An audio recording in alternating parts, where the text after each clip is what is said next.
Hi everybody, it's Lisa here. So another requested video from one of my beautiful followers, and they've asked me to make a video that talks about boundaries and why we need to learn to set boundaries so that we can come into our best versions and that we can reside in a place of self-love. So many twins that begin this journey, we are very poor at setting firm boundaries in our lives.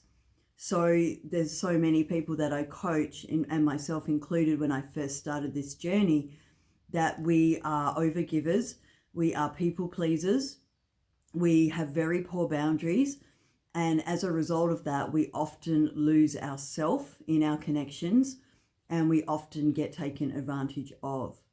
So if you are somebody who's had really big struggles with setting boundaries in their life, then this video is going to help you understand why and how you can start to take back your power. So a lot of divine feminines, they really are empaths. I can't say that word. Empaths. Anyway, you know what I mean. So a lot of divine feminines and a lot of twin flames are highly sensitive people who do absorb energy very easily from others. And because we fall into that category, we're often very guilty of giving more of ourselves than is healthy. Because we're trying to keep other people happy and balanced, we often overextend on our own giving. And this can happen with relationships. It can happen in your career. Perhaps you work more than you want to, or you can't say no to your boss. It can happen with friendships when you keep going to places that you don't really want to go, but you're too afraid to say no to your friends. So you have to start figuring out that it's okay to say no. It's okay to put yourself first. It's okay to tell somebody that you don't want to do something. It's okay to tell your boss that you're not available this weekend for work. You have other commitments. So divine feminine and even divine masculine, they need to get better at setting firm boundaries. They need to start knowing when to say yes and when it's okay to say no. And this comes down to using your discernment. But a skill that I've learned along the way is to just sit with myself for a minute when I'm about to make a decision and ask myself, do I want to do this or not? And, like if a group of friends ring up and say they're going out for dinner at the pub, or do I want to come? I ask myself honestly, is that something I want to do? And if my intuition and my inner guidance says, no, that's not something I want to do, then now I feel comfortable saying, no, I won't be making that engagement. Probably the older versions of myself would have gone anyway because I would have been afraid of losing the friendships, or I would have been afraid of letting people down. But now I understand how important it is to not let myself down. If I am trying to focus on my spiritual journey and my dharma, I'm trying to avoid places with alcohol, then going to a pub for dinner is not something that's going to be a best decision for me. So now I've got really great at balancing what is a good decision and what is a bad decision, and knowing that it's okay to put my boundaries in place. And a lot of the people I coach, they have to do this with their friends. They have to do this with their husbands and wives or partners. And they need to do this with their twin flame. And many of them need to do it with their jobs as well. So this doesn't just affect one area of our lives. If you have poor boundary setting, it can, seep into all areas: friendships, work, relationships. And slowly but surely you find yourself saying yes to everybody else at the expense of what you truly want.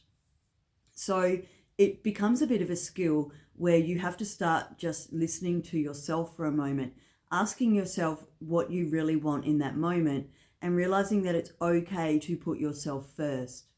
And so many of us are conditioned from a very early age by society and even our parents that it's, bad manners to say no, it's rude to turn people down, it's not being kind. But the truth is that's not accurate. It's wrong to be around people or doing things that you don't really want to be doing.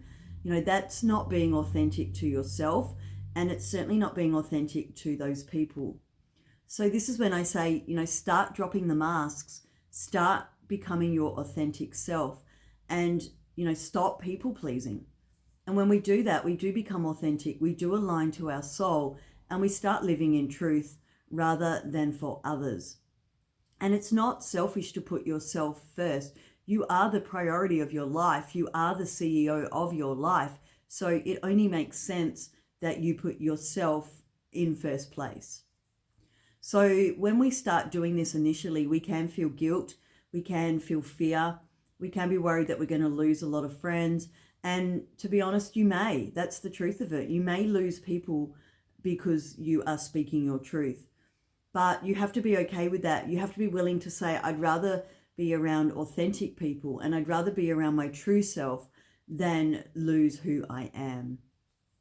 So boundary setting needs to be applied to all areas of our life so that we can have balance.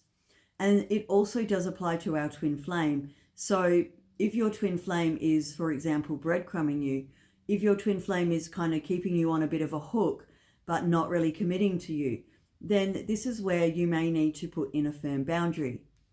And again, it can be hard to put in a boundary when you have this fear that you may lose your twin flame, that they may run and not come back. But you have to be willing to put that out there. You have to be willing to put your boundaries over your emotions.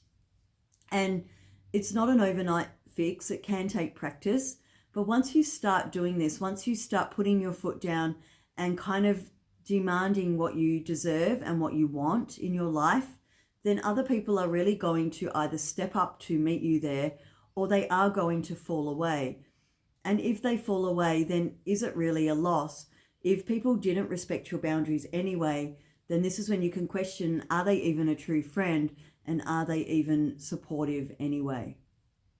And as you kind of let go of these people, you will start to attract new people who do respect your boundaries, who can negotiate, who do understand that it's an equal give and take in relationships.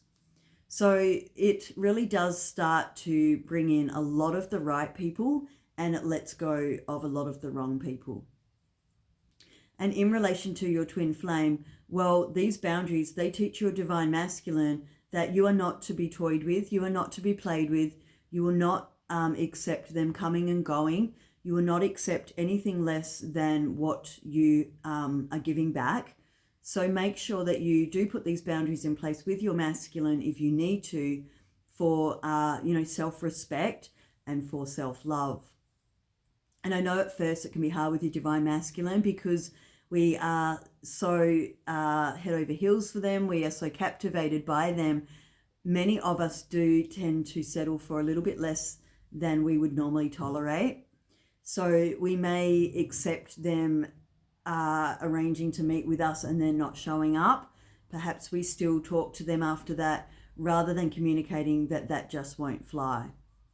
So don't be afraid to set boundaries with your masculine.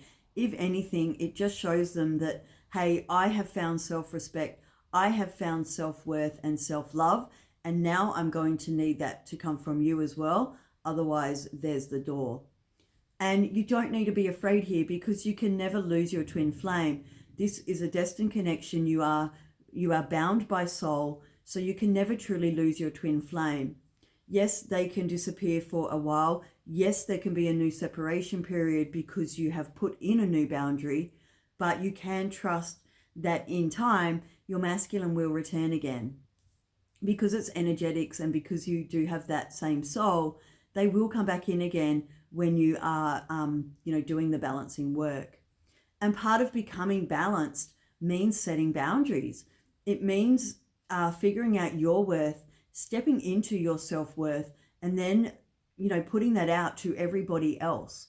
So putting that out to family members, hey, don't just drop in on me. I would rather you messaged me first and told me that you were coming over. Perhaps it's some people at work.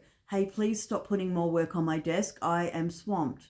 You've just got to start politely and respectfully teaching people how to treat you.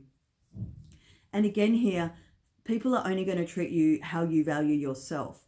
So if you don't have boundaries, if you don't value yourself really high, then people are going to be walking all over you. They're going to be constantly pushing and looking for a weak spot in your boundaries. So keep practicing, keep working on asking for what you want from others. And we can do this kindly, we can do this nicely. We don't have to be rude, but sometimes being too kind doesn't work, and we need to be a little bit more firmer than we may be comfortable with. But I can tell you now that I have no issue setting boundaries. The people who love me and support me respect my boundaries. They never try to push on them. And if I am frankly around people that do that, then I know that perhaps I would rather keep my distance from them. All right, just to finish here, I just want to say this book here, it's called Boundaries, and it's a fantastic book. It talks about how you can be loving and giving, but also set limits in your life. And it also talks about can you kind of answer what other people want from you in regards to your time and your money and your energy without being rude or disrespectful. So it's about standing up for yourself, but it's about doing it and not feeling guilty while you're doing it. And this book is really helped me. It is written by Dr. Henry Cloud and Dr. John Townsend. Okay, so yeah, might be worth checking that book out. I do recommend it. Thank you so much for listening to me talk about boundaries. If you have any questions on this topic, please put them in the comment section. I would be more than happy to answer them. God bless.